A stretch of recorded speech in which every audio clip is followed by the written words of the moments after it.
अस्सलाम वालेकुम। वालेकुम सलाम। फुटबॉल में जीत गया ना आप?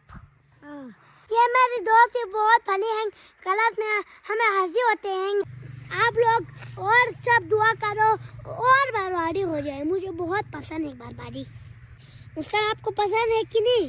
नहीं, क्यों पसंद नहीं है आपको? इस जो हमें समझ नहीं आते हैं। मेरी दोस्त अब्दुल भी आ गया। अस्सलाम वालेकुम।